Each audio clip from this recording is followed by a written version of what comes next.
این آوتلت ها رو دقیقاً یه جایی درست میکنن، اگه نخوای با تاکسی بیای پاره میشه. دهنم سرویس شد. دو تا برج رو میبینید، ما ملاف استانبوله. این هم آوتلت 212. قبل از اینکه بیاید باید هزینه رفت و آمدتون رو برآورد کنید، چون واقعا اینا اکثر آوتلت ها بد مسیرن. تا بخواید برسید اینجا، مثلا از تکسیم بخواید بیاد و برگردید با تاکسی، حدودا 1000 لیتر پاتون آب میخوره. اینجاشو چرت گفتم. واسه اینکه بفهمید هزینه‌های تاکسیتون چقدر میشه، میتونید از اپلیکیشن اوبر استفاده کنید. نیاز به کردیت کارت هم نیست. حتی با شماره تلفن ایران هم میتونید اکانت درست بکنید. وارد اپلیکیشن اوبر که میشید، اول از همه اینجا واسهتون نیست اوبر تو.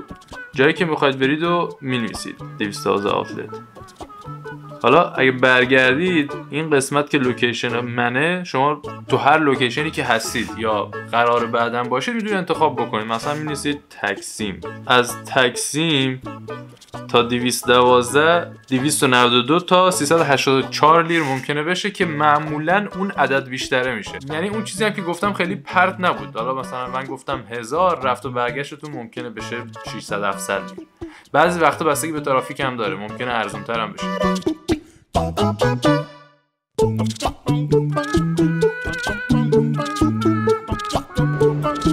یه دو مدل از ریبن ها نگاه بکنیم. مشخصات هر ریبنی و اینجا کنار دستش می‌نویسه. مثلا این RB 05026 سایز 5022 قیمت 4000 لیر. حالا با این رنگ بریم تو سایت چک کنیم ببینیم جای دیگه قیمتش چنده.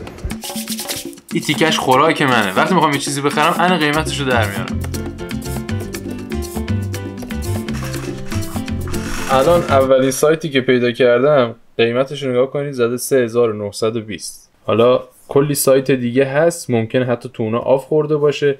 تو این سایتی که الان من چک کردم آف نخورده بود، ولی تازه بدون آف قیمتش 100 لیر 80 لیر ارزون تر بود. این یعنی این که شما حتی ممکنه جای دیگه با قیمت کمتر هم پیداش بکنید. پس قیمتی که الان ما تو آوتلت دیدیم قیمت مناسبی یا مثلا مفتی نیست، قیمت چیزیه که بقیه استورا و جای دیگه هم دارن همین قیمت میفروشن. من خودم این مدل دوست داشتم، RB 2140 5022.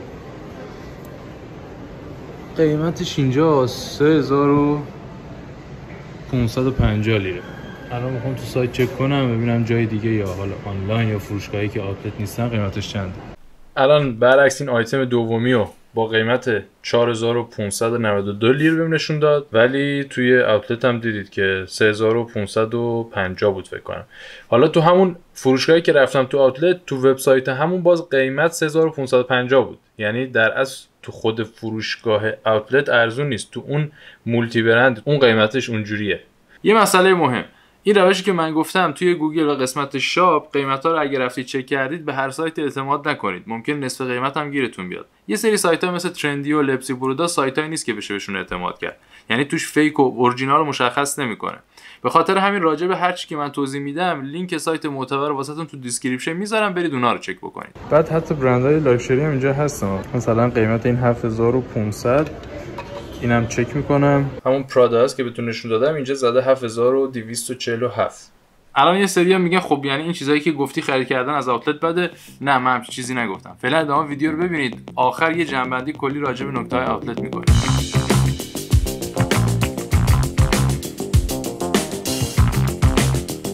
الان گفتم یه نمونه نشونتون بدم. من خودم اصلا با US پولو حال نمیکنم، ولی خب پارچش خوبه، لینن نرمیه. قیمتش از 2000 لیر شده 1000 لیر. واقعا واسه آوتلت زیاد نیست، اونم US پولو. این رافلورن نیست، اشتباه نگیرید. مثلا این پیرن نگاه چقدر زشته، زنونه هم هست، ولی قیمتش از 1900 شده 950. به همین میگم واو چقدر تخفیف زده. این اصلا قیمت اولش هم 950 بود، کسی نمیخرید. حتی میخرن دیگه، یه سری دوست دارن. اینو روی همه رگالا چاپ کرده. بابت 1500 لیر 300 تل آف، بابت 2500 500 تل، بابت 3500 لیر 750 تل آف.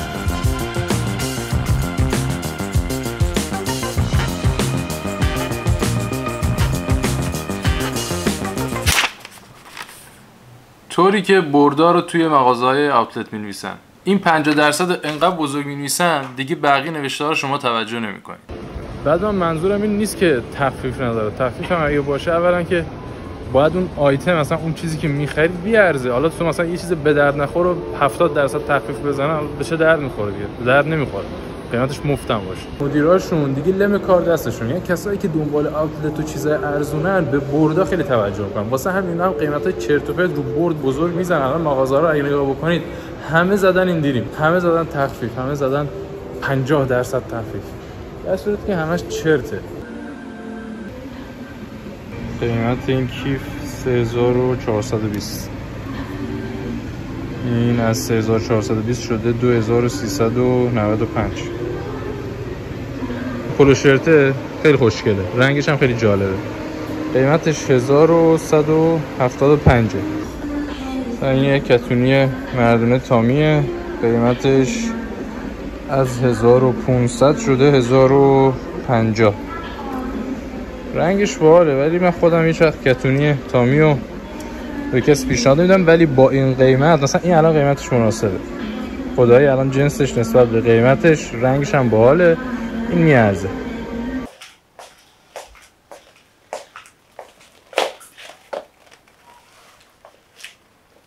خدای هر از گاهی قیمتا رو با بقیه برندها مقایسه کنیم. اگه قرار باشه مثلا واسه کتونی 1000 لیر هزینه بکنم، خب من خودم تامی بهش پیشنهاد نمیدم، ولی با این قیمت به جایی که زارا بشگاه H&M بگیرم ترجیح میدم که تامی بگیرم.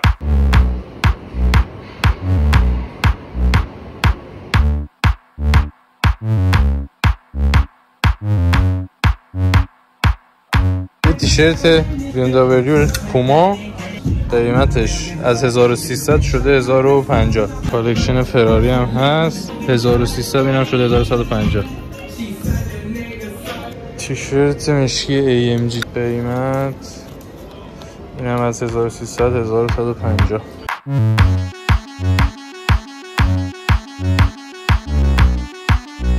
رگال ببینیم چه خبر زده. 660 از 600 لیر شروع میشه. بعد تیشرت لهه ها، قشنگ مال 10 سال پیشه. 600. این الان یکم رخش خوبه. قیمتشو چک کنیم. این 525. این خوبه. مثلا اینا هم تو خود آدیداس خیلی گرون‌ترن. خیلی نه، مثلا این 1000 باید باشه، 1000 خورده ای. ولی خب نمیدونم ارزش خریدن داره. این رنگش خوبه. اورجینالز اینجا قیمتاشون تقریبا اوکی بود نسبت به نمایندگی خود آدیداس. مثلا این تیشرت 750 جنسش هم خیلی خوب. من 3 سال پیش یکیشو گرفتم، هنوز دارم استفاده میکنم. اینا هم 750. این سورمایی هم 750. این مایو خیلی جنسش خوبه، 800 شده. این تیشرت باحال بود، جنسش هم خوبه، قیمتش 850. این مثلا یه آیتم خوبیه، قیمتش خدایی مناسبه. 547. الان تیشرت های زارا 580. خدایی این میارزه، جنسش خیلی خوبه. حالا اگه با رنگش و طرحش مشکل نداشته باشید.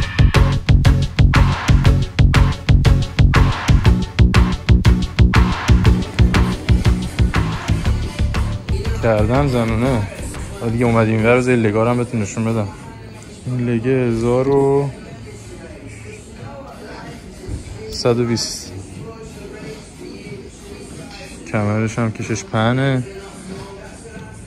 818. 713 خیلی زشته. 965. این نایکه که جنسش نخیه، قیمتش 1300 بوده شده 1020. شلوارکه هم خیلی خوشگله، 846. یه تیشرت نایک قیمتش 1170. آف نخورده. یه سری آیتم ها که دیگه سایزاشون محدوده میذارن اینجا، قیمتشون هم اینجا خیلی مناسبه. مثلا این گرم کنه قیمتش شده 740 به خاطر اینکه فکر کنم سایزش بزرگه. آره ایکس لارج. 740 واقعا واسه گرم کنه نه که الان خیلی خوبه اگه سایزتون باشه. این تیشرت شده 585. شلوارکا خیلی بانمکن. اینا دخترون هستا. قیمتش 337. این بالا تنها خوشگله واقعا. این خیلی خوش رنگه. قیمتش از 900 شده 760. سفیدش و اوه فاک صورتیش هم هست. قیمت این بالاتنه از 1300 شده 940. این از 800 شده 720.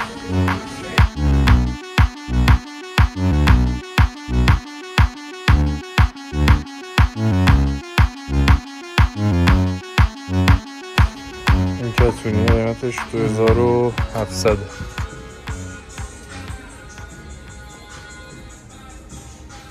ایرفورس اینجا پیدا کردم 2400. خب رنگش خاصه، حالا خیلی ها نمیپسندن. باله اینجاش هم جیره، رنگ بندش بامزه است. خب بریم یه سر کتونی مردونه رو ببینیم.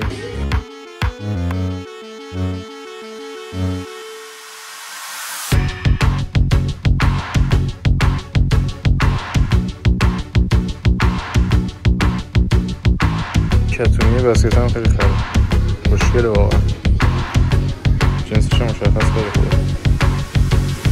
کلاه خوشگله، سبک هم از کلاه باید سبک باشه، سردر نگیری. قیمتش هم بد نیست، 750. ارزون نیست ولی خب گرون هم نیست، یه قیمت نرمالیه. باحال خدای، رنگ بندیش و مدلش بامزه است. محال کردم. نایکی فقط خیلی گندسی که کوچیک‌تر بود خوشگل‌تر میشد. قیمتش من میگم دیگه، نه گرونه نه ارزونه، 750 لیر. نسبت به بقیه کلاها میگم. رنگ مشکیش هم هست، درست زغالی.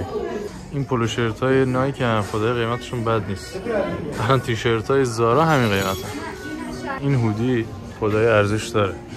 الان قیمت این از 1580 شده 780، در صورتی که الان قیمت هودی های H&M همین قدره. مثلا این درسته قیمتش شده 650. فقط باید چک کنید ببینید اصلا سایزتون هست یا نه. تا مدیوم و آره دیگه بزرگترین سایزش مدیومه.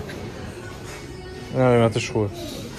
آقا من یه چیز پیدا کردم. این شلوارک نایک و مردونه است.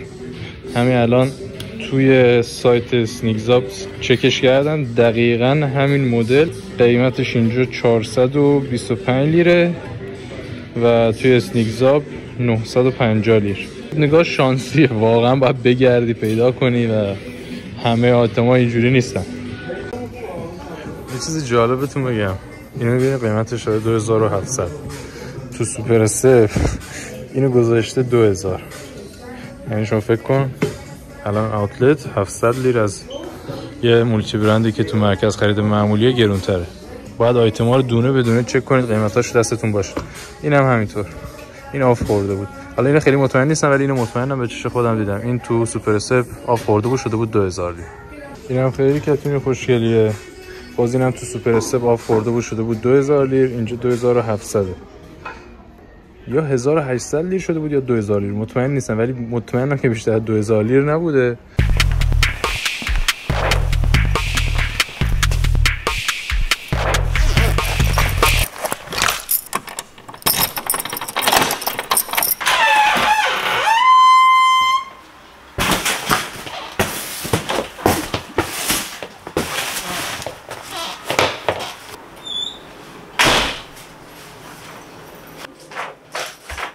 یه شلوارک خریدم از خودم. و اما جنبندی کلی، همونجوری که آخر این ویدیو بهتون نشون دادم، یه کتونی نایکی که تو آوتلت 2700 لیر بود، توی سوپر استپی که آوتلت نیست قیمتش شده بود 1800 و خورده ای. الان اومدم سوپر استپ، این همون کتونیه بود که تو نایک آوتلت قیمتش 2000 و چند بود، تو ویدیو هست. اینجا 1820. زیبا نیست؟ واسه چی اینو میگم؟ به خاطر اینکه اون ذهنیت و تفکری که هر چیزی تو آوتلت ارزان‌تر از ذهنتون بکنید بیرون. اصلا اینجوری نیست. واسه اینکه یه آیتمی که تو ذهنتون رو با قیمت مناسب بخرید، باید وبسایت‌ها رو نگاه بکنید یا فروشگاه دیگه که حتی آوتلت نیستن رو قیمتش رو چک بکنید. من لینک یه سری وبسایت‌های معتبر واسهتون تو دیسکریپشن میذارم، از اونجا میتونید ببینید. و سوال دیگه‌ای که زیاد ازم میپرسن که کدوم آوتلت بهتره. این سوال یکم مشکل داره. اگر منظورتون تنوع برندیشه که تقریبا همه آوتلت‌ها یکی ان، ولی اگه منظورتون قیمتشه هیچ کس نمیدونه، چون واقعا آوتلت شانسیه، بستگی داره که چقدر شارژ میشن و چه آیتمایش فروش میره. اینو حتی خود کارمندا اونجا هم نمیدونن. حالا اینکه این آوتلت ها چه برندایی دارن، من لینک لوکیشنش رو واسهتون تو دیسکریپشن میذارم. با یه سرچ ساده اون برندی که تو ذهنتونه رو میتونید ببینید که اون آوتلت داره یا نه. سوال دیگه هم اگه دارید واسم کامنت بکنید، من سعی میکنم خیلی زود جواب بدم.